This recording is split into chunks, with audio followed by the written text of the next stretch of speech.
그래, 주성철 기자라고 합니다. 반갑습니다. 예, 옆에 이두영 감독님 나와 계시고요. 영화 잘 보셨죠?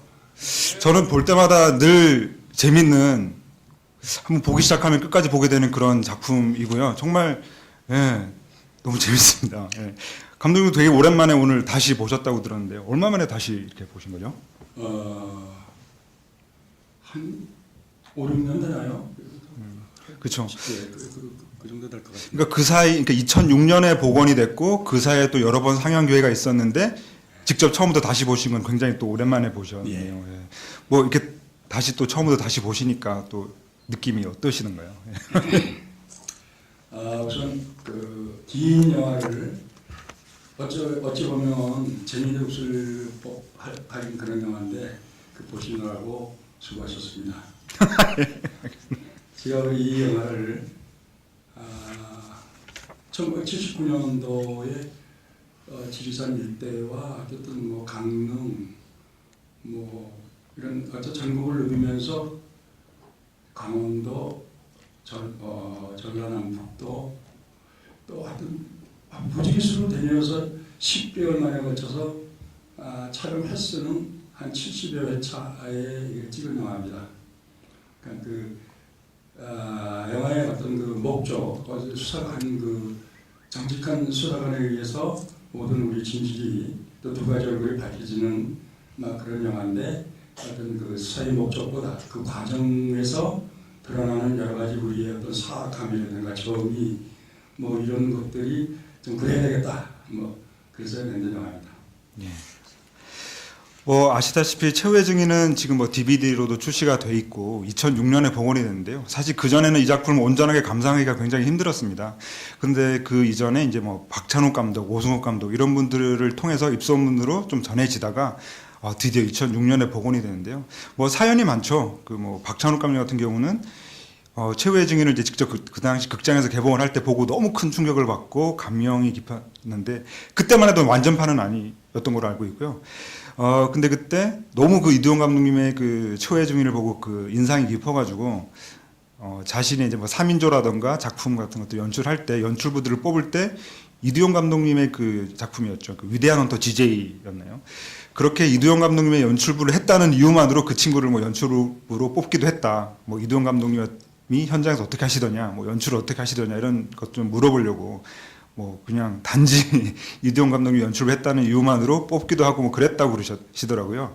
아무튼 그렇게 입으로만 전해지고 진짜 그 당시에 극장에서 이 극장 개봉판을 봤던 극소수의 사람들의 입을 통해서 전해지다가 2006년부터 영상자료원이나 서울아트 시네마 등을 통해서 꾸준히 상영이 되고 있고 정말 잊고 있던 한국 영화의 한 역사를 복원하는 그런 좀 기쁨을 누릴 수가 있었습니다. 그리고 지금은 미디어시티 서울 2014에서 귀신 간첩 할머니라는 제목이 붙어 있는 이번 영화제에서 최후의 증인은 냉전 극장이라고 하는 섹션에 포함이 되어 있어요. 냉전 극장에 포함이 되어 있는데 사실 지금의 시선으로 보면 한국 전쟁을 그리고는 있지만 사실 그 당시에 이 영화가 뭐 어떤 점이 좀 문제가 됐나 굉장히 좀 고초를 많이 겪으신 걸로 알고 있어요. 그래서 과연 어떤 장면, 어떤 점들 때문에 그 당시에 이 영화가 그렇게 막 검열과 여러 가지 압력에 시달렸는지 조금 궁금하기도 하거든요. 그 말씀을 좀 부탁드리겠습니다. 예.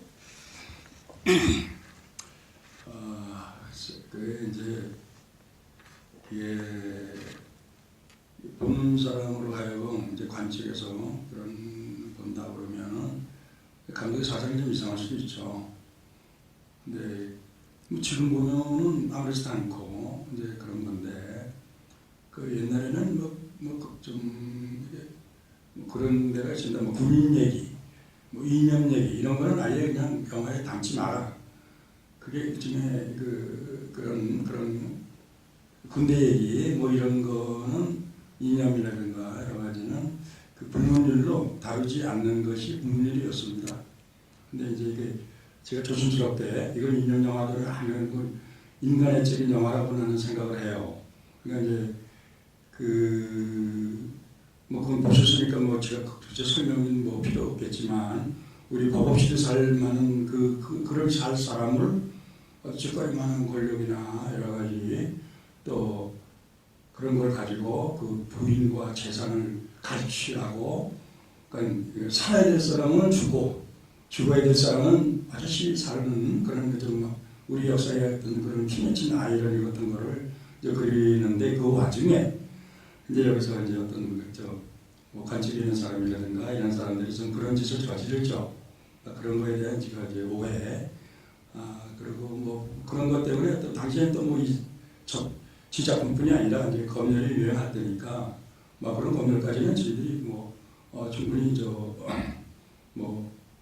이해를 하고 좀 그냥 몇십 년을 해왔습니다. 그런데 이제 이게 이제 구체적으로는 이제 그런 게 문제가 돼가지고 지금 오늘 보니까 1시간 32분이더라고요.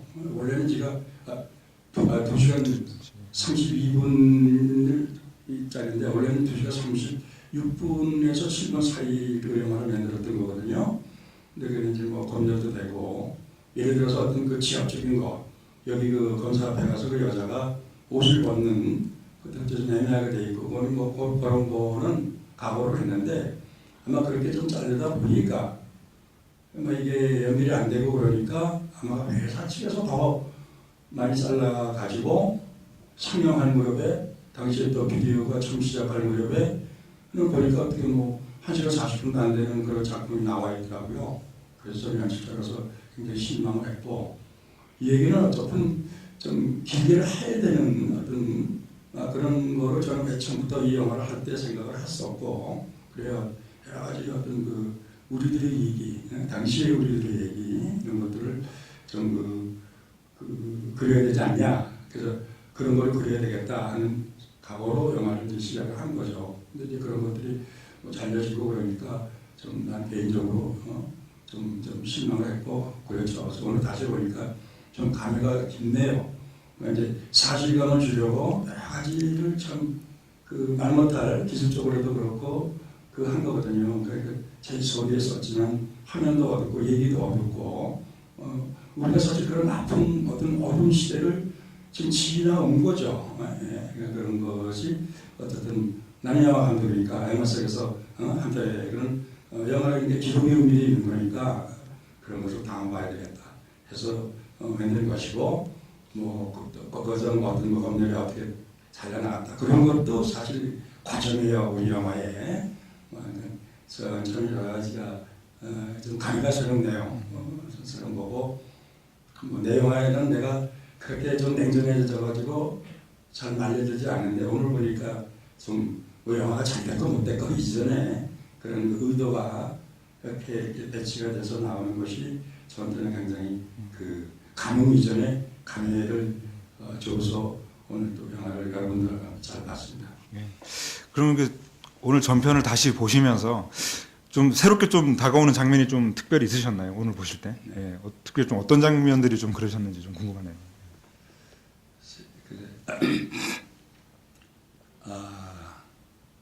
그 유교아니면 있을 수 없는 얘기. 그렇죠. 예. 저는 평소에 이제 우리의 가장 그 처참했던 그 6.25 전쟁을 한번 다루는 영화를 해봐야 되겠다. 이거 만들기 전에도 그런 생각을 했었어요.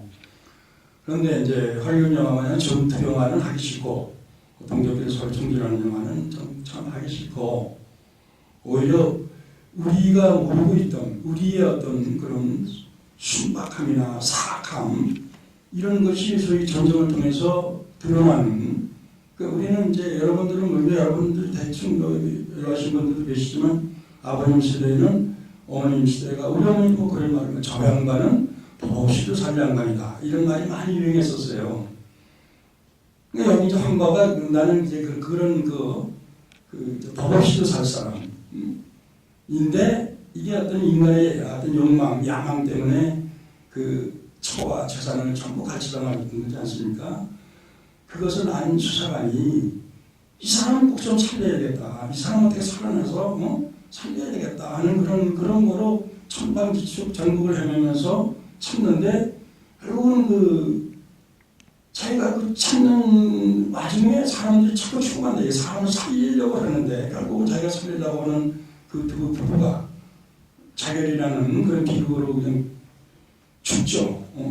죽을 수밖에 없고. 그러니까 나중에 형사가 그래서 라스트에 많이 고민을 했는데 이걸 그냥 뭐 해피엔딩으로 그냥 살리고 뭐 이런 좀 그런 뭐 그러고 싶은 생각도 조금은 있었지만은 그건 그게 이렇게 갈 영화는 아니다. 그래가지고 결국은 이 수사관이 모든 걸 덮고 지가 살리려고 그렇게 애쓰던 그 인물이 죽어야 될 사람은 살고 살아야 될 사람은 죽고 그러니까 그 안타까움에 자기도 곤충 자결을 하는 그럴 수밖에 없는 그런 것에 오늘 내가 잘했는지 못했는지 그런 것이 새삼 가슴에 가슴이 치더라고요.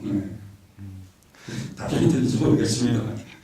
사실 그 마지막 장면의 그 오영사의 죽음은 거의 뭐 한국 영화 사상 되게 좀 기념비적인 라스트 중에 하나라고 봐도 좋을 정도로 굉장히 인상이 깊었던 장면이고요. 그 마지막 장면에 대한 고민들을 많이 하셨다고 하니까 그래도 그렇게 그 뜻하신 대로 그 마무리를 지을 수 있었다는 말씀이시네요. 원하셨던 그렇죠. 대로. 근데 사실은 그 라스트는 딱 그렇게 딱히 그렇게 뭐 자기를 해야 되겠다. 나 그거 아침에 사실 찍으러 갈 때까지도 확연히 쓰진 않았습니다. 아 그날 아침까지도요? 네, 아침 저 촬영장에 가는 거예요. 그 여의도에서 찍은 건데 죽겠더라고요. 이걸 어떻게 마무리를 짓느냐 이런 이제 그게 작가하고 뭐 백방으로 라스트를 해도 그냥 의례적인 라스트 같아요. 영화를 정결하기 위한 해피엔딩이나 비극적인 뭐 죽거나 살거나 이런 거고 정말 가장 근사하게 그때 지금 기억에 서 있는 건 아침에 그냥 저 법집행관이니까 법에 의해서 이 사람들 살려냈으니까 끌려가는 거로 할까 그러다가 차 타고 여의도 없고 뭐 멀지도 않고 가깝지도 않은 거리에 가면서 고민 그러니까 결국은 죽을 수밖에 없다. 자기 죽음으로써 이 진실이 더 그래서 그 기자가 설정이 된 거 아닙니까? 더 좀 널리 밝혀지길 바라는 뜻에서 죽여버리는 게 낫겠다. 그러니까 모든 명명백백히 있는 그 기자가 이제 쓸 거 아닙니까? 친구 기자가. 그러니까 죽음으로써 이것을 그 사람이 자기가 살리는 사람이 죽었지만 그 진실은 세상에 명명백백하게 밝혀지는 방법은 자기가 죽는 게 나은 거 아닌가. 그래서 그렇게 나이트를 한 겁니다. 아 그리고 또 그 말씀하시는 중에 좀 인상 깊고 재밌는 사실이에요. 사실 또 그 금방 그 감독님 말씀하시기로 이게 막 같은 민족끼리 싸우고 이런 장면이나 이런 것들을 조금 연출하기 싫으셨다는 말씀을 하셨는데 그러고 보니까 사실 감독님 그 당시 굉장히 잘 나가는 감독님이셨고 또 그 당시에는 뭐 헐리우드 2차 대전 영화만큼이나 한국전 영화라는 이렇게 장르라고 이렇게 명명해도 될 만큼 수많은 전쟁 영화들이 만들어졌는데 정말 감독님 필모그래피에는 그 한국전을 소재로 한 작품이 되게 드물거든요. 그게 약간은 감독님이 말씀하신 대로 그런 의도가 좀 많이 반영된 필모라고 봐도 될 것 같은데 좀 어떠신지요? 예. 그렇습니까? 그럼 저는 감사합니다 정말. 왜냐하면 보통 전쟁 영화다 그러면 여러분들 헐리우드에서 잘 만들죠. 전쟁 속에서 뭐 일어나는 무정, 적과의 격퇴 뭐 이러고 결국은 승리, 패전과 과도하면서 나중에 승리를 하고는 그 싸움하는데 먼 정력을 기울이죠 사실. 전쟁 영화라 하면. 그리고 거기서 이제 뭐 조금 좀 어떤 인성에 보이는 것도 좀 이렇게 하긴 합니다만 오직 적을 물리치는데 그리고 어떤 목적, 어떤 뭐 수색대가 어디서 누굴 뭐 데려와야 된다든지 누굴 항소를 해야 된다든지 뭐 이런 거를 전부 영화의 그런 흥미를 거기다 주거든요. 되게 어떤 전 세계 영화 마찬가지로 지가 새로운 것을 발견했던 얘기는 아니고 근데 그것은 참 그게 이 동족간의 그거 그래서 저게 어디 뭐 남쪽이 북쪽이 남쪽을 이게 죽이고 어디가 저 목적을 달성했다. 그게 그거 영화를 만들었을 때 그 갈처를 받겠느냐 이런 생각이 들어요. 지금도. 그러니까 이제 그런 서로 막 죽이고 뭐 살리고 뭐 하는 거는 이거는 우리는 좀 특별하다 이거죠. 동족끼리 그렇게 하는 것은 그 전쟁이 일어난 것만 해도 그 동족 상전이라는 말이 반드시 따라다니잖아요. 6.25 때. 근데 그거를 훌륭의 전쟁을 뭐 남쪽이 이기든 어디쪽이 이기든 이기는 거로 해서 무슨 영화에 감흥을 주고 감동을 주겠습니까? 전 지금도 그런 생각을 해요. 그러니까 오히려 그 전쟁지에 나타나는 양만의 여러 가지 소위 전이 이전에 그 순박함, 사악함 이런 것에 그 전쟁 중에 이게 마모되지 않습니까? 그러니까 옛날에 우리 할아버지는 예를 들어서 여러분들 아시는지 모르 할아버지 분들 예식장에 가면 두루마리 있고 머리 이렇게 착 올르고 뒤에 이렇게 블루카를 헐리는 정도 그런 양반들은 거짓말을 웬만큼도 못합니다. 집 밖에서 문신장 하나 떨어져 있으면 이거 누구 거냐 그러고 이렇게 찾아다 주는 게 우리의 민심이었다고 생각해요. 이거 장난해도. 근데 그 전쟁 때문에 결국은 우리의 어떤 여러 가지 인성이라든가 인간성이라든가 이런 것이 마무리돼서 결국은 아주 사악할 정도로 전쟁부터 더 무서운 짓들을 당한 사람이 있고 한 사람도 있고 또 근데 그것을 또 알고 어떤 정의감의 어떤 수사관인 그것을 밝혀야 되겠다는 여러 가지의 그런 인성들의 복합적으로 한 그런 전쟁 아닌가 싶어요. 우리는. 그래서 저는 아이 전쟁이면 내가 체유증인으로 이걸로는 족하다 하는 그런 기분으로 내는 겁니다. 그러니까 사실 그 당시 극장가의 이제 2차 대전 헐리우드 영화들이 굉장히 큰 인기를 끌고 있었고 또 사실 한국전 영화도 그 충무로에서 많이 만들어졌잖아요. 그런데 사실 감독님은 충분히 그런 대규모 예산을 꾸릴 만한 위치에 계셨고 또 액션 연출에 또 일가견이 있으시다 보니까 충분히 그런 뭐 제한도 많으셨을 텐데 그런 영화도 조금 멀리 하셨던 데는 그만 말씀하신 대로 어떤 개인적인 어떤 자의식이 좀 반영된 뭐 필모그래피가 아닌가라는 생각이 들어서 저는 좀 굉장히 좀 중요한 거라는 생각이 들고요. 또 이제 그 황바우에 대한 말씀을 좀 많이 해주셨는데 사실 이 최불암 씨가 이제 저런 모습으로 등장하는 게 지금 관객들이 볼 때는 그 전원일기라든가 이런 드라마를 통해서 굉장히 익숙한 모습이긴 하지만 사실 이 작품 때는 좀 그렇게 나이가 드시지는 않은 거로 알고 있어요. 그래서 최불암 씨를 좀 어떻게 캐스팅하셨고 또 어떤 뭐 디렉팅 같은 걸 주셨는지도 조금 궁금합니다. 네. 그런 회사 이제 이렇게 캐스팅을 간다고 할 때는 이제 회사하고 이제 이렇게 상의를 하죠. 하는데 어떻게 보면 최불암 씨 하는 건 좀 의례적인 캐스팅일 수 있어요. 당연히 최불암 씨가 이제 그런 형이잖아요. 그러니까 거긴 이견이 없던 거죠. 제가 그냥 그 양반은 그냥 뭐 서 있고 앉아 있고 얘기하고 행동하는 것이 내가 생각하는 여기 황바우죠. 그 사람은 그러니까 어떻게 보면 너무 쉬운 캐스팅일 수도 있고 어떻게 보면 여기다 깊이만 주면 되는 그래서 최불암 씨한테 좀 그 황바우 역할에는 저희 이미지네이션 그것이 정확히 맞아떨어지는 거니까 그런 여기 황바우 역할에 그래서 어떤 조상처럼 한국인의 어떤 그런 아주 순박한 아까 내가 저번에 말씀드렸죠. 도수도 살상 거기에는 그냥 최불암 씨하고 맞더라고요. 그래서 캐스팅하는 겁니다. 사실 그 시기를 전후한 작품들에서 이제 최불암 그 배우가 출연한 영화들을 보니까 굉장히 잘 나가는 직장 상사라던가 이렇게 현대적인 모습으로 등장한 모습이 많았는데 지금 우리에게는 익숙한 모습이긴 하지만 그 당시에 최불암 씨가 이렇게 정말 이렇게 노인 분장을 하고 이렇게 흰 옷을 입고 등장한 모습은 되게 그 당시로서는 되게 드문 일이어가지고 굉장히 인상적으로 봤던 기억이 나고요. 특히나 이번 이 최후의 증인에서 이렇게 결국엔 죽음을 택하는 그런 모습들을 볼 때 저는 사실 좀 이 영화에서 굉장히 좀 뭉클했던 영화를 보면서 그랬던 기억이 좀 있습니다. 그리고 또 가장 중요한 오형사 캐릭터에 대한 뭐 질문도 드리고 싶은데요. 이 작품을 봤을 때 굉장히 이전에도 이런 한국 영화들이 있었나 싶을 정도로 굉장히 하드보일드한 그런 형사 캐릭터라는 느낌이 들었고요.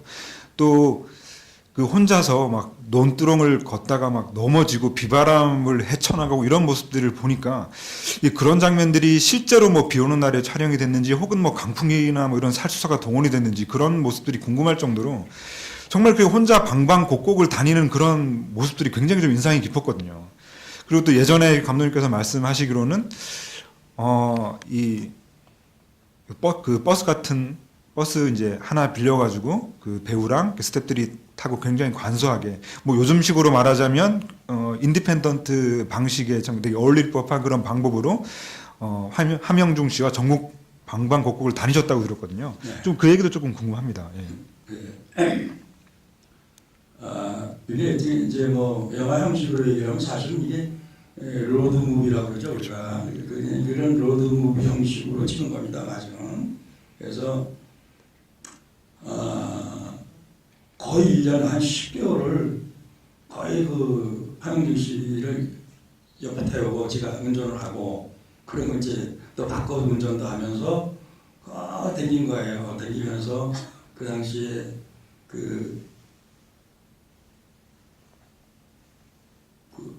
뭐 유명한 가요 뭐 유명한 뭐 비가 내리네 이런 거 들으면서 그러면서 같이 댕긴 이유는 아주 그냥 서로 한 사람이 되자 한 몸이 내가 원하는 걸 당신이 편안히 얘기하고 당신이 원하는 걸 나한테 얘기하고 이런 식으로 해서 하영주 씨가 굉장히 열심히 했어요.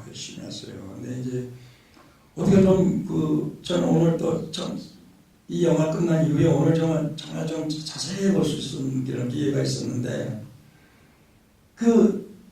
이 하영준 씨도 좀 다혈질이거든요. 그 얘기에 취해서 어떤 때는 툭툭 그렇게 해서 이거 오바에 가까운 정도도 나오더라고요.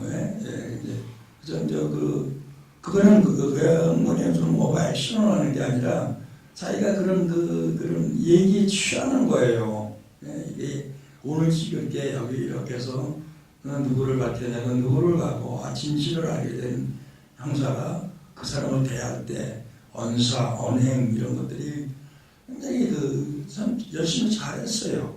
어떻게 보면 2시간 40분이라는 건 굉장히 장구한 영화인데 그거 거의 똑같이 반복이 없이 그나마 하는 것이 굉장히 함영준 배우가 참 열심히 해줬구나, 잘했구나 하는 그런 생각도 듭니다. 이게 무슨 액션 영화도 아니고 싫은데 꼭 액션들이 뭐 잘하지 않았습니까? 근데 이렇게 하는 거. 어쨌든 함영준 씨가 아주 이 작품에 이전을 아주 푹 빠져가지고 물에서 관지는 것처럼 작품에서 관지는 것처럼 해서 연기를 하고 나는 이제 그런 것을 뭐 좀 유도를 하고 그래서 아주 완전히 형사 오병호가 되라 그 캐릭터에 아주 젖어가지고 참 무슨 잘하기 이전에 잘했기는 그 이전에 그 과정이 참 열심히 하고 어떤 그런 좀 내가 좀 훌륭하다 할 정도로 그렇게 해준 것 같아요. 오늘 또 이렇게 하는 거 보니까. 그리고 이제 오병호 형사가 이렇게 다니면서 이렇게 자기의 수사를 계속할 수 있었던 데는 그 영화 속에서 윤일주 선생님이신가요? 네. 뭐 국장이라고 불러야 되는 모르겠는데 그분의 도움이 굉장히 컸던 것 같아요. 그래서 서장이요. 예, 서장님 그분 캐릭터도 좀 어떻게 조금 구상하셨는지 조금 궁금했었습니다. 영화를 보면서. 예. 그래서 언제나 조금 이제 다른 캐릭터가 있는데 뭐 여기 보면 이게 되게 어느 사회고 뭐 우리나라만 있는 것이 아니고 어떤 단체나 이게 국가와 마찬가지고 정상인과 같은 사람이 있지 않습니까? 그게 뭐 초친제 원수가 아니더라도 일 열심히 하는 사람이 있고 아닌 사람도 있고 그리고 어떤 정의감, 경찰이 뭡니까? 정의감은 있어야 될 거 아니에요. 법치인간인데 또 그렇지 않은 사람, 사람이 필요한 사람도 있고 그러니까 이제 여기 두 경찰서장이 나올 거예요. 근데 이제 오병호가 지금 말씀하신 대로 수사를 그래도 계속 할 수 있었던 것은 자기를 믿고 좀 밀어준다는 말이 좀 모자란데 힘이 내주는 서장이 속에 그러죠. 그 일을 맡기고 싶은 형이 있는 것이야. 그리고 오병호한테 수사권을 주지 않습니까? 수사비하고 그 사람 같은 신념에 차는 공무원이죠.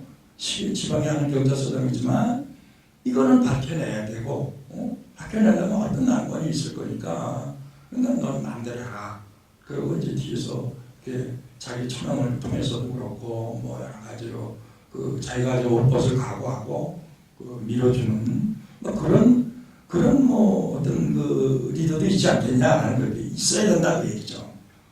그게 경찰 조직이든 어디 조직이든 간에 또 아니면 또 다른 한쪽의 경찰서장은 무슨 안일주의죠. 이 뭐가 어떻게 들어가는지 모르고 자기 관내에서만 살인이 나니까 뭐 벌벌뛰는 또 그런 형도 있고 사실적으로. 그래서 근데 거기에 이제 그 유닛 출신, 그러니까 함영중 씨의 그걸 친밀해주는 경찰서장은 사실은 단역 배우입니다. 단역 배우인데 굉장히 악극서부터 오래 한 분이죠. 그 역할을 이걸 하시려고 그러니까 정말 정말 열심히 하더라고요. 걸음걸이, 먼사 이런 것을 자기가 경찰서 가서 다 이렇게 다 봤대요. 그러고서 그러고 굉장히 열심히 하더라고요. 그러니까 저는 그 사람한테 사실은 캐스팅원 이상의 좀 덕을 봤어요. 고장한 그런 지방의 어떤 경찰서장, 기관장으로서의 그런 담백하고 좀 힘이 돼주는 그런 좋은 캐릭터로 오히려 그 단역 배우였었는데 그 양반이 제가 좀 영화 속에서 덕을 봤죠. 연출의 덕을 봤습니다. 그리고 그 최후의 증인이 그 놓여 있는 어떤 그 한국 영화사에서는 자리나 그 위치, 시기가 굉장히 좀 중요하다는 생각도 드는데요. 이제 1980년 작품이다 보니까 아무래도 한국 영화계를 떠나서 70년대와 80년대의 어떤 사이라는 생각도 들고요. 또 그 당시에 감독님이 이 작품이 그 온전하게 개봉하지 못하는 것에서 굉장히 좀 큰 상처나 이제 방황을 또 하셨던 시기고, 또 나이로 보면 또 그 당시에도 약간은 좀 50대를 바라보시던. 그 40대 아닌가? 그렇죠. 예. 50을 이제 바라보시던. 그렇죠. 맞죠. 네. 그러니까 굉장히 그 뭐라 그럴까, 그 작가적으로 굉장히 좀 중요한 시기였을 때 80년대를 맞았고, 또 최후의 증인, 굉장히 야심적으로 만들었던 최후의 증인이 고초를 겪으면서 뭔가, 물론 이후에 이제 결과적으로 굉장히 그 80년대도 승승장구하셨지만 뭔가 여기서 내 좀 경력이 조금 끝나는 건 아닌가, 내가 감독을 그만둬야 되나 이런 생각까지도 조금 하셨던 건가라는 좀 궁금증도 들기도 합니다. 그렇죠. 그 생각을 했습니다. 제가 어떤 게 이 영화를 제가 좀 이렇게 말씀드려야 되겠네요.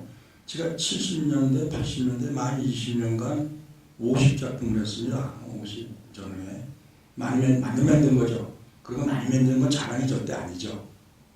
그런데 여기만 1년을 매달렸어요, 이 작품에. 그러니까 나도 혼이 쉬는 것 같아요. 그러니까 이제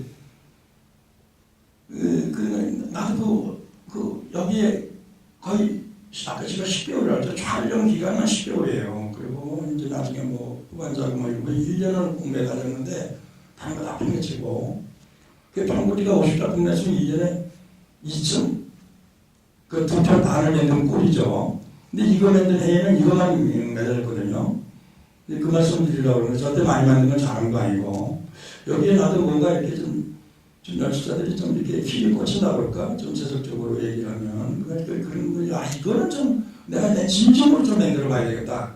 영화여도 테크닉으로, 연출 테크닉으로 감흥을 주고, 감동을 주고, 해피엔딩을 하든, 어떻게 하든, 그런 문법이 아니고, 이거는 좀 우리 자화성을 좀 진실되게 그려가지고, 한번 심판을 받아보자. 여러분들한테 보여주자.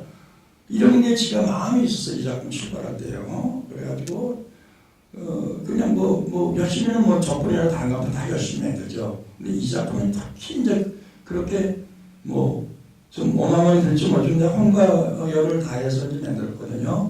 근데 결과가 흥행 결과가 얘기가 아니라 흥행도 해보기 전에 좀 영화가 상처를 받았어요. 어떤 그 얘기는 대충 아실 거고, 그리고 본의 아니게 내가 낸 모든 정력을 쏟은 그 필름이 극장에 걸리는 게 아니라 극장에 걸기 전에 이미 좀 영화 상처를 받아가지고 영화가 축소가 되고 이러니까 정말 그때는 그러더라고요. 실제로 그렇게 행동도 했고, 내가 이 영화를 해서 뭐하나, 내가 열심히 만들으니까 그만큼 보답을 바라는 게 아니라 열심히 만든 거에만큼 모든 영화도 다 열심히 만들죠. 특히 결과가 이게 어떤 세상에 나오기도 전에 저는 좀 상처를 받으니까 이거 정말 심각했어요. 그때서 영화를 이제 간대해야 되지 않겠냐 이런 생각을 해서 혼자 뭐 차를 몰고 몇시간 어디 가서 하여튼 뭐 그게 더 영화 같은데 뭐 어쨌든 뭐 그런 적이 좀 있었습니다. 간대해야 되지 않냐 그래가지고 한참 고민을 했어요. 근데 이제 내가 뭐 나중에 이제 좀 가라앉히고 뭐 우리 집사람을 잘 찾고 그래가지고 이랬는데 아마 이게 내가 왜 그렇다고 영화를 간대야 될 이유가 뭐 내가 간다고 해서 세상이 깜짝 놀라고 변하는 것도 아니고 이게 뭐 그렇다고 해서 내가 속내를 따지는 게 아니라 그건 나한테 문제가 있는 거 아니냐. 하여튼 세계에 못 맞추는 건 내가 간댈 이유가 없구나. 그리고 내가 잘못 사람을 했어요. 그럼 네가 공안된다고 누가 얼마나 깜찍하냐. 너희 문제가 있는 거 아니냐. 저는 살아가는데 이런 또 자문도 하게 되더라고요. 그래서 보통 네가 특히 열심히 해서 열심히 결과가 나와야 되느냐. 뭐 이런 자문도 하게 되고 그래서 이건 내 문제지 그거는 뭐 이렇게 해야 될 게 아니다 싶어가지고 이제 조금 편하게 만들자. 내가 왜 영화를 간두냐 해가지고 그 다음에 만든 게 지금 피만이라는 겁니다. 그래서 어떻든 지가 좀 그런 갈등이 있어야 되는 거 영화를 간두어야 되지 않느냐 감독을 그런 생각도 했었습니다. 그 시간을 이렇게 그리 길지 않게 보내시고 바로 이렇게 다음 작업에 착수하시고 새롭게 또 감독님 어떤 작품 세계를 열어간 게 저는 굉장히 되게 탁월한 지점이었다고 생각을 하고요. 또 시간이 조금 적당히 지났는데 저희 객석 질문을 받기 전에 마지막으로 질문 하나 드리면 이 김성정 작가의 원작이잖아요. 김성정 작가의 원작이고 이후에 배창호 감독님이 흑수선이라는 작품을 한번 또 이 시기를 작품 원작을 또 영화화하셨고요. 이 당시에 제가 이제 중고등학교 시절이었던 것 같은데 그 당시에 김성정 작가의 원작이 굉장히 인기가 많았어요. 인기가 많았던 이유가 다른 게 아니라 굉장히 소설이 굉장히 야했거든요. 그래서 막 여명의 눈동자라든가 뭐 제오열 그리고 이런 작품들이 굉장히 보면서 남작생들 사이에서 굉장히 인기가 많았거든요. 그 중에서도 이제 특히 그 최후의 증인이 제가 볼 때는 가장 소설로 볼 때 김성종 작가의 작품 중에서 가장 좀 작품성이 있다, 괜찮다. 그 중에서는 그렇게 생각을 하고 있었고, 그 당시 이제 개봉을 할 때를 못 봤지만 한참 세월이 지나서 이제 최후의 증인을 보게 된 건데, 그런데도 전 영화가 훨씬 더 좋더라고요. 그래서 제가 이렇게 말씀을 드린 이유는 어떻게 보면 제일 처음에 좀 드렸어야 되는 질문일지도 모르겠으나. 이 원작과의 어떤 승부 혹은 각색이라는 점에서 가장 큰 주안점이라 그럴까 혹은 처음에 받으셨던 어떤 인상 같은 것들이 좀 뭐였는지도 조금 궁금합니다. 그렇죠. 어쨌든 김성종 씨의 책임을 해야 되겠다는 것은 아까도 내가 말씀드렸지만 유교가에 관한 무슨 영화를 해야 되는데 가장 적합한 게 난 최유진이라고 생각을 했고 회사도 그것도 없었다고 그래서 이걸 한번 영화같이 만들어보자 해서 이제 만든 겁니다. 이제 그 양반의 원작이 몇 개 많아요. 특히 최유진에는 5권짜리죠. 너무 방대합니다 사실은. 근데 저는 거기서 이제 뭘 들여다봤냐면 그래 이런 거다 이런 거예요. 거기 이제 아까 말이 좀 중국에서 나오려고 그러는데 일단 법 없이 살 사람을 그 처와 재산을 갈취하는 하잖아요. 그리고 그것도 그것도 옛날 청년단도 무슨 쥐거리만한 권력이라고 그걸 가지고 어떻게 세상을 살아보고 그런 야망을 채우려고 그러는 끝없는 욕망 같은데 그 채울 증인이 있어요. 그래서 내용은 이것이다 이거죠. 그러니까 이제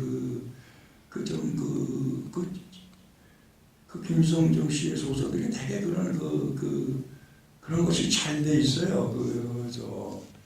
이 최유진뿐이 아니라 그런 것이 영화하게끔 이제 잘 돼 있는데 그런 내용, 우리 민족의 어떤 여러 가지의 그런 어떻게 보면 좋은 점, 비판적인 점 여러 가지 점들을 이 최유진에 있더라고요. 그래서 이거를 영화를 하면 좋겠다. 아병틀에도 이런 걸 해야 되는 거 아니냐. 그래서 이제 그런 거 하자고. 이런 점이라는 거는 여러분도 아시다시피 우리 자신의 스스로 두 가지 얼굴이 있다 이겁니다. 어느 사회도 마찬가지지.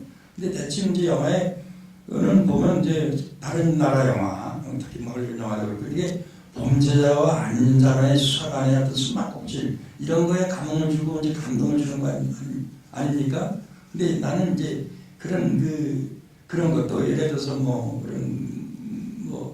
그런 어떻게 보면 좀 단순한 그런 구도로 대충 영화가 가야 좀 쉽게 보면서 박수도 치고 뭐 이러는 건데 이 최유진의 안에는 그냥 박수를 치기도 좀 겁나는 그러한 뭔가가 난 있다고 봐요. 지가 잘 표현했는지 아닌지 모르겠지만 그런 어떤 인간의 어떤 사악함이라든가 남의 어떤 생명 행복 이런 걸 개의치 않는 그리고 둘이 그렇게 살려고 그러는 20년 동안의 기다린 추록한 노친네와 사는 그 여자 솜씨에 참 눈물 나는 얘기들인데 그것이 어떤 초래성으로 그릴 게 아니라 그것이 우리의 얼굴이었었다.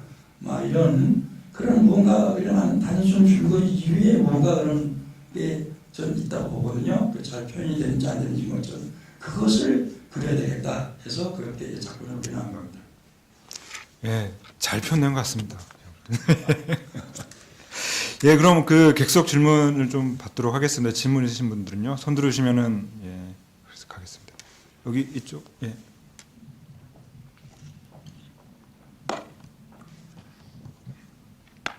이동남님 감사합니다. 참 이 영화를 저는 기회 있을 때마다 보고 DVD도 소장하고 있고 대형 화면을 볼 때마다 참 새로운 걸 발견하는 것을 느끼는데 일반적으로 이 영화의 장점이라고 하는 곳에 대해서 좀 반대적인 시각으로 좀 저는 접근하는 부분이 있는데 감독님도 말씀하시다시피 이게 전국 방방곡곡을 다니시고 로드무비적인 성격이 있는데 제가 보기에는 실내 장면도 그렇고 세트인 장면도 있고 세트가 아닌 장면도 있는데 그 좁은 공간에서 카메라 앵글의 어떤 다양성을 추구하고자 하는 노력들이 상당히 많이 엿보이거든요. 제가 봤을 때는. 근데 유감스럽게도 좀 부족하다고 할 느낌이 들 정도로 그 조명이 좀 너무 광량이 좀 부족하거나 노출이 부족하든가 라이트를 좀 적게 쓰셨는지 잘 모르겠습니다만 그런 부분 때문에 어떤 카메라 앵글의 다양성을 추구하고자 하는 노력들이 그런 장점들이 좀 드러나는 게 좀 어렵지 않았나라고 생각이 드는데 이건 감독님의 의도였는지 아니면 제작비 부족 같은 문제가 있었던 것인지 좀 궁금하고요.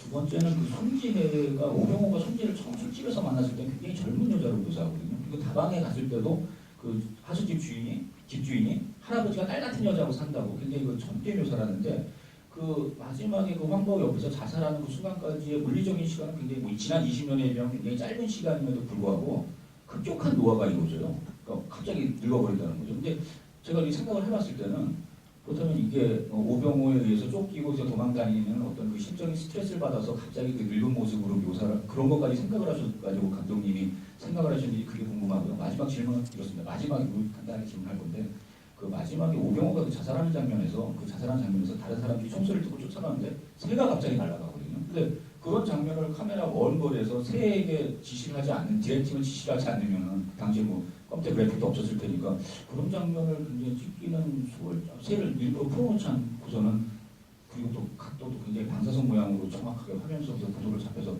새가 나르는 장면이 있는데 그 장면은 어떻게 찍으셨는지 깊이 궁금합니다. 질문 세 가지입니다. 첫 번째는 전체적으로 전체적으로 조명이 어둡고 약간 이렇게 되게 어두운 조명 자세히 보셨지만 어떤 앵글의 다양성 같은 것은 일부러 앵글을 어떻게 다양하게 하겠다 이런 것들은 생각지도 않았습니다. 그러니까 어떤 아까도 소대에 말씀하셨지만 이게 에펙트 같기도 하고 아닌 것 같기도 하고 이제 그런 것을 이제 저는 그 모든 영화를 찍을 때 어떤 영화라는 것은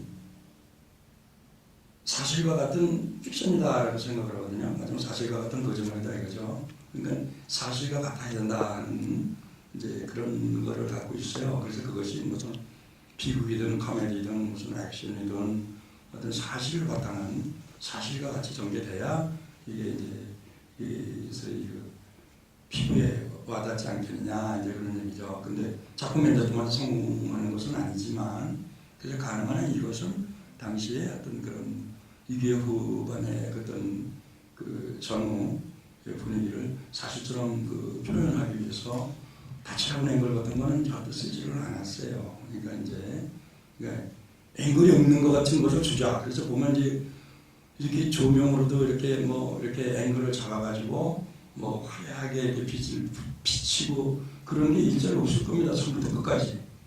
그건 무조건 꼼꼼하게 만들려고 써있는 게 아니라 어떤 미학적으로 좀 생각해서 미장센도 이렇게 하고 그런 것을 신경을 쓰지 않은 것은 아니지만 이게 좀 영화 촬영처럼 영화의 화면을 것처럼 좀 다채롭고 이런 그런 앵글에 그런 조명에 이런 것은 제대로 하면 안 된다 정도 그런 생각 가지고 사실처럼 해보자. 그런데 이제 어떻게 보면 또 너무 어두운 데가 많네요. 그러니까 이제 그것은 모르겠습니다. 하도 오래돼서 그런지 저 정도는 어둡지가 않은 것인데 그러다 예를 들어서 그런 조선호텔 그게 조선호텔이 요즘에 쓰는 조선호텔이죠.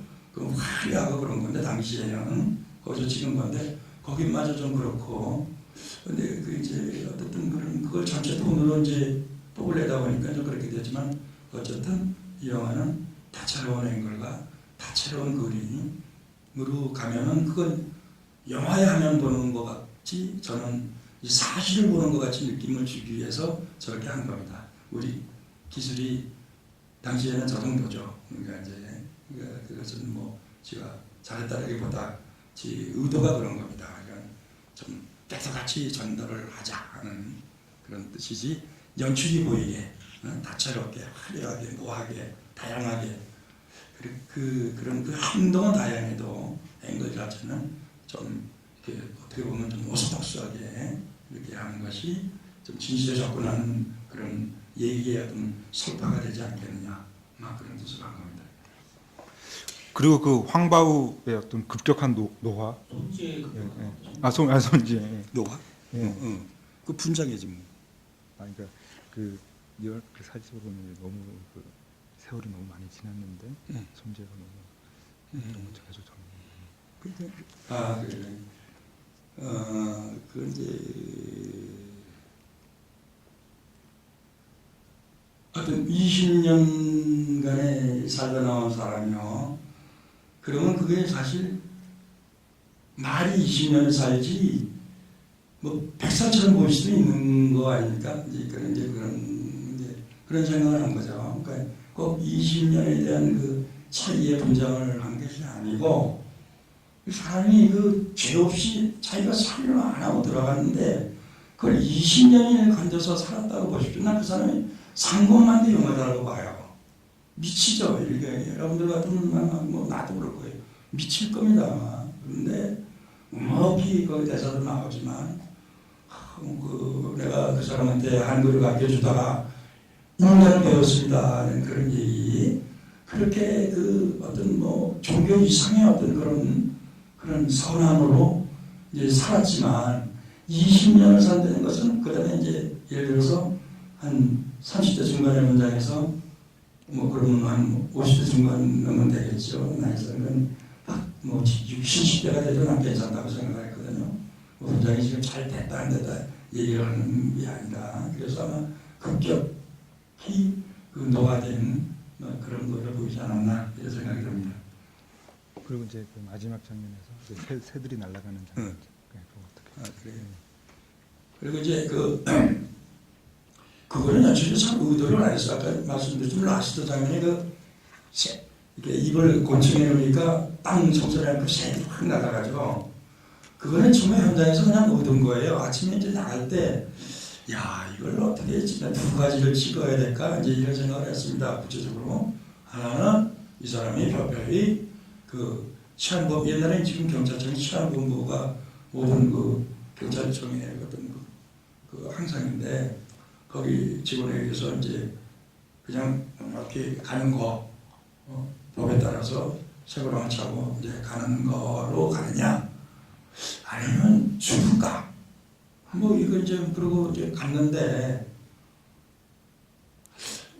이게 그냥 잡혀가는 것도 그렇고 어떤 이 사람이 이 수사관의 어떤 그 한이 있을 텐데 도저히 자기 의도와 전혀 반대의 결과가 나오지 않았습니까? 자기가 그렇게 살리고 싶어하는 사람이 불이 죽고 하나님 정신이 됐고 정신병이 됐고 그리고 내 죽어야 될 사람은 살고 뭐 그러니까 이게 아까 말씀드린 대로 자기가 죽는 수밖에 없겠다.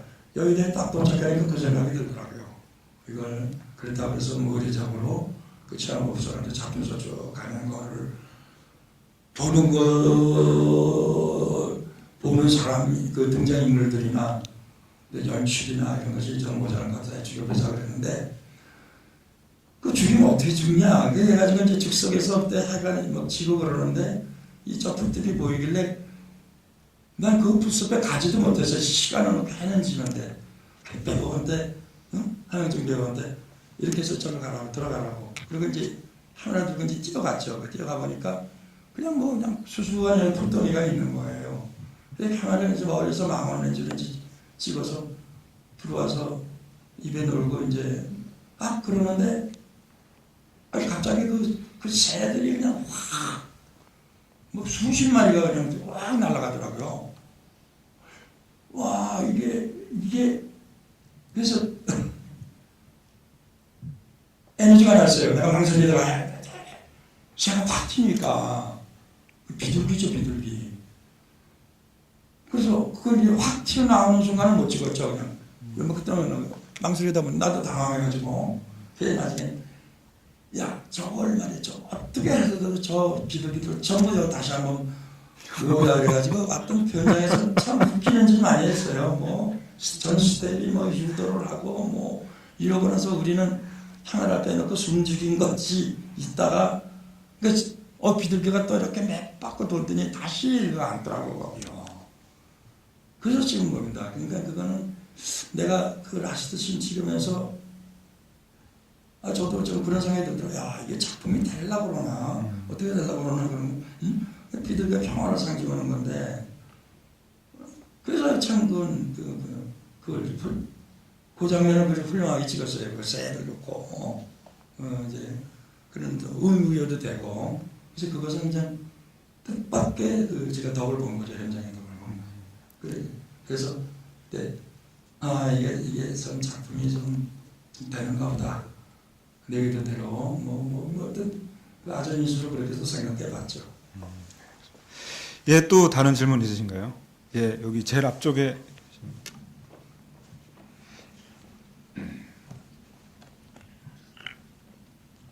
유영 감독님께서 아까 전에 오병호 형사의 죽음을 얘기하면서 전에 오병호 형사의 죽음이 이제 그 형사가 내가 지는 마지막 어떤 나의 죽음을 통해서 이 사건이 더 알려지길 바라는 어떤 명언이 아닐까라고 말씀하셨는데요. 저는 거기에 대해서 약간 다르게 생각을 하거든요. 이제 그 오병호라는 사람은 지금 자기가 해야 하는 일, 그러니까 자기에게 주어진 임무를 어떻게든 자기의 최선을 다해서 그것을 실행하려는 사람이고 그것을 실행의 거의 끝까지 실행을 하는 거에 거의 극단까지 밀어붙여서 결국 성공했는가 싶은 순간에 어떤 잘못된 역사로 인해서 만들어진 어떤 거대한 벽에 가로막혀서 결국 더 이상 전진하지 못하게 되고 결국 자기는 실패하게 되버리는 그런 사람인 것 같거든요. 그랬을 경우에 그 실패로 인해서 이제 더 이상 내가 앞으로 나갈 수 없다는 걸 깨달은 자가 이제 할 수 있는 마지막 운동이 결국 그 오병호 형사의 죽음이 아니었나 생각이 됩니다. 이 영화가 1980년대에 만들어진 영화인데 어떤 정말 당혹스러운 거는 지금 이 실패의 시간을 기록한 이 영화가 지금까지도 유효하다는 게 정말 지금의 최대의 실패가 아닌가라는 생각이 들었습니다. 질문은 오병호 형사에 대한 저의 의견이고요. 그 뒤에는 그냥 저의 감상이었습니다. 오병은 뭐예요? 그러니까 오병호 형사 예, 첫 질문 다시 한번 해주시죠. 예. 오병호 형사의 죽음이 이병 감독님께서는 그 죽음을 통해서 뭔가 어떤 이 사건을 다시 알리고 뭔가 이것을 바로잡을 수 있다라고 생각하는 사람의 행동이라고 하지 않았습니까? 그러니까 굉장히 어떤 의지에 가득 찬 마지막 행동이라고 말씀하시는 걸로 들렸는데요. 저는 그것이 아니라 이거는 거의 자기의 의지를 모두 쏟아부었음에도 불구하고 어떤 것도 이루어내지 못한 사람이 하는 마지막 운동이라는 느낌. 그런 점에서 어떻게 생각하시는지 궁금합니다.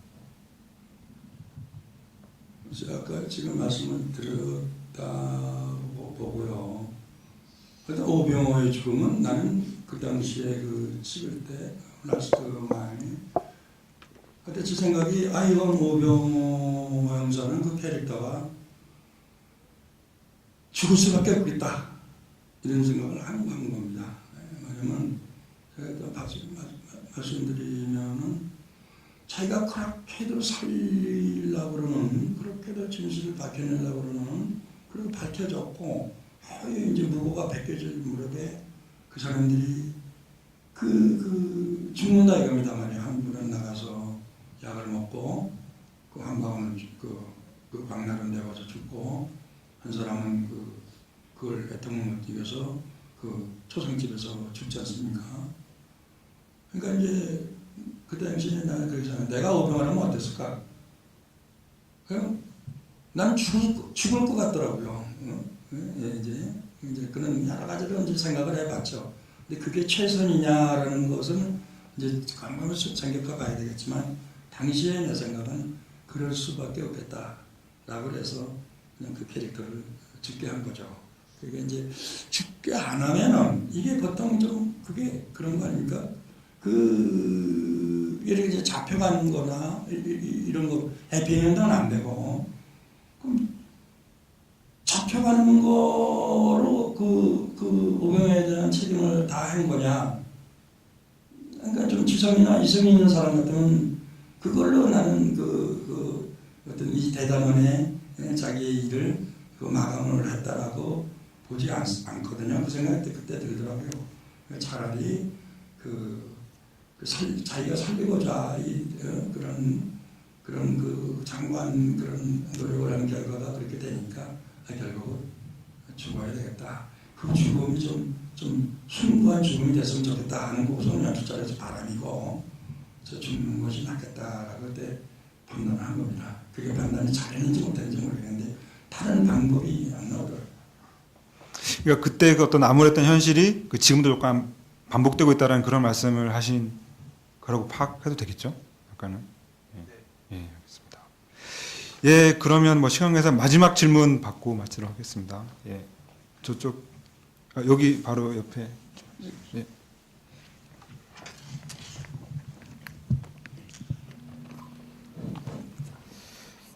조금 전에 그 질문한 그 내용인데요. 저 사람 얘기는 죽이면 안 되는 게 아닐까 하는 그런 내용이죠. 조금 크게 말씀해 주세요. 네. 지금 조금 전에 질문한 사람 얘기는 그 오 형사를 그렇게 죽이면 안 되는 게 아닐까 하는 그런 내용 아니에요. 근데 나는 그 감독님이 그 결말을 아주 참 잘 낸 것 같아요. 왜냐? 그 오 형사를 안 죽는 걸로 나오면은 그 다음부터는 전부터 쭉 나온 얘기들을 구체하게 설명해야 되는 장면이 또 다시 나와야 되잖아요. 안 그래요? 그러니까 아주 깨끗하지가 않다 이거죠. 그러니까 결말을 아주 명쾌하게 잘 내신 것 같다는 이 뜻이죠. 그렇게 생각하시죠? 예, 그렇죠. 글쎄요, 지간한 결말을 내가 잘했다 이렇게 말하는 게 그 생각은 잘했다는 뜻이죠. 네. 왜냐? 살려두면은 그 다음에 이제 그 전체 내용을 갖다가 설명을 구체하게 다시 해야 되는 거 아니에요? 그렇죠? 아주 잘하셨다 이 뜻이죠. 아주 명쾌하게. 동감하시는지 그건 모르지만. 예, 계속 뭐 공감하시는 것 같습니다. 예. 아 그래요? 예. 네, 감사합니다. 예, 그럼 뭐 여기서 마무리를 하려고 하고요. 제가 이제 뭐 개인적으로 알고 있는 어떤 해외 뭐 기자, 뭐 한국 영화를 굉장히 좋아하는 해외 기자 한 분 계신데 이제 그분이 이제 이두영 감독 영화를 굉장히 좋아하세요. 이제 좋아하는데 그분이 이제 그 해외 구매 사이트를 통해서 그 해결사라는 작품도 보고 되게 흥분해가지고 막 저한테 얘기를 하더라고요. 그러니까 그 친구는 그 류승환 감독의 죽거나 혹은 나쁘거나를 되게 좋아하는데 자기가 볼 때는 류승환 감독이 그 최후의 증인이 아니라 해결사라는 작품의 그 마지막 그 벽돌 공장에서 막 그 떼싸움을 하는 씬을 보고 분명히 죽거나 혹은 나쁘거나의 마지막 장면을 연출했을 것이다. 분명히 영향관계가 느껴진다. 막 그래서 굉장히 흥분하더라고요. 근데 사실은 류승환 감독은 해결사를 뭐 뒤늦게 본 거라서 실제적으로 영향을 받은 건 아니거든요. 그리고 또 하나는 이제 그 친구가 이 최후의 증인을 굉장히 좋아하고 그런데 이제 그 뒤에 그 봉준호 감독의 마더를 보고 나서는 또 흥분해가지고 막 얘기를 하더라고요. 이 최후의 증인을 보면 그 국정환 씨가 나오는 그 약간 거대한 양철 집에 그 혼자 앉아 있는 이상한 그 거의 그 초현실적인 그 약간 괴인 같은 사람이 나오는 장면이 있잖아요. 그 마더에도 보면은 결국에는 그 김혜자 씨가 불태워서 없애버리는 거대한 이 양철집 같은 게 있잖아요. 그 어떻게 느끼실지 모르겠지만 그 두 장면이 되게 비슷하게 보이잖아요. 그 장면 구성도 그렇고 그 양철집이랑 모양도 그렇고. 그래서 그 친구가 이거는 정말 확실한 것 같다. 봉준호 감독이 그 최후의 증인의 그런 느낌을 보고 이 마더르의 이 양철집을 그렇게 설계했을 것이다. 장면이나 분위기를. 그런데 사실 그것도 아니긴 아닌 거거든요. 근데 그 얘기를 들으면서 제가 생각했던 게 그 류승환이나 봉준호 감독 이런 분들이 실제로 뭐 최후의 증인이나 해결사를 보고 영향을 받은 것은 아니지만 그 둘 사이의 어떤 그 해외 비평가가 보는 어떤 연결 지점이나 상상력 같은 것들이 사실이었으면 얼마나 참 훈훈했을까. 그리고 실제로 이제 그런 봉준호나 박찬욱, 류승환 감독 이런 사람들이 정말 제대로 된 최후의 증인을 좀 일찌감치 보고 그랬으면은 뭐 진짜로 좀 그런 영향 관계들이 보이기도 했을 것 같다라는 그런 저 마음대로 생각을 좀 해봤거든요. 뭐 그래서 제가 뭐 이런 얘기를 뭐 굳이 드린 이유는 최후의 증인은 정말 다시 좀 곱씹고 생각해 볼수록 정말 저는 굉장히 뛰어난 걸작이다. 더 많은 사람들이 보고 더 얘기했으면 하는 작품이다라는 생각이 저는 뭐 계속 뭐 볼 때마다 들고 있습니다. 그래서 저 이런 감상을 마지막으로 드리고요. 뭐 끝으로 또 이제 또 감독님이 이제 최후의 증인을 가지고 또 이런 자리를 또 언제 또 가실지는 모르겠지만 뭐 오늘 또 굉장히 오랜만에 또 다시 보셨으니까 뭐 마지막 인사 소감 들으면서 이 자리 마치면 어떨까 싶습니다. 예. 하여튼 뭐 2인 영화도 보시고 또 이렇게 끝에 이렇게 해서 대화도 하고 이게 참 좋습니다. 뭐 여러분들도 이런 또 긴 영화도 보고 이런 여러분들의 어떤 그런 행위에 대해서 제가 의례적인 게 아니고 진짜 존경을 표합니다. 그러니까 영화 정신에 대해서 이렇게 좀 뭐 영화를 보면 탐미적으로 보는 사람도 있고 영화 정신을 오래 앉아 계신 분들은 어떤 이 영화에 대한 어떤 정신을 들여다보시는 분들 같아서 진짜 좀 조심스럽고 존경스럽습니다. 어쨌든 이런 우리가 어려운 시대에 그 우리 한때 우리 역사의 어떤 근대사의 그 어려운 시대 6.25 전쟁이라는 그런 일종의 좀 후유증 같은 그런 영화를 이렇게 시연을 해주셔서 소중히 보신 거에 대해서 정말 감사를 드리고요. 뭐 저는 저나 저희 후배들이나 어떤 여러분들한테 부흥되는 좀 부흥하는 그런 영화를 계속 만들어야 되지 않겠냐 하는 생각이 듭니다.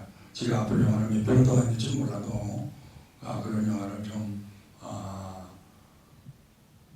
만들어야 되겠다 하는 생각이 듭니다. 근데 이제 이런 감독들은 이런 좀 고민과 갈등이 있습니다. 아니면 저희 상업 영화로 표현을 하죠. 상업 영화는 해피엔딩이 돼야 된다. 이런 그 작품성과 상업성은 영원한 평행선이지만 그것을 지금 합의치 하려고 하는 그 노력들을 많이 또 우리 세대도 그렇고 젊은 감독들이 많이 해요. 지금 옆에서 거론하신 분은 뭐 박찬욱 감독이나 봉준호 감독, 또 류승환 감독 다 아주 훌륭한 감독들입니다. 그러니까 그 사람들이 어떻든 자유전을 꼭 가서가 아니고 어쨌든 그런 논란이 있다는 것만 자체도 그 남의 영화에 신경 쓰는 거 아니냐. 그러면 그게 다시 또 자기 발전에 옵니다. 그게 첫 훌륭한 그런 지금 감독들 예술 감독들 영화도 괜찮다 그러면 그냥 가서 봅니다. 개봉해서 첫 번째 누구 어떤 감독이 하는 게 영화가 개봉이다 그러면 가서 보고요. 그동안 얼마나 발전했는지 또 어떤 좀 심도 있게 좀 깊이 있게 얘기를 다뤘는지 또 다양성 있게 여러 가지 영화를 어떤 그런 무슨 문법적으로 다뤘는지 이런 것이 궁금해서 꼭 반드시 개봉하는 날에 저 혼자 극장에 가서 봅니다. 그 영화를 어떻게 만들 수가 없죠. 여러분 같은 분들이 계시잖아요. 그냥 한번 보고 그냥 가시는 분들도 있지만 여러분들의 눈에 어떤 그 만족감을 채우려면 영화가 우선 완성도 있게 만들어야 된다고 봅니다. 그게 제가 몇 번을 만들지 모르겠지만 좀 완성도 있는 영화를 좀 만들어서 여러분들의 그런 성의에 좀 보답을 하는 기회가 되기를 간절히 바랍니다. 감사합니다. 예, 오늘 긴 시간 함께 해주신 이두영 감독님께 큰 박수 다시 한번 드리면서 이 자리 마무리하겠습니다. 감사합니다. 네, 감사합니다.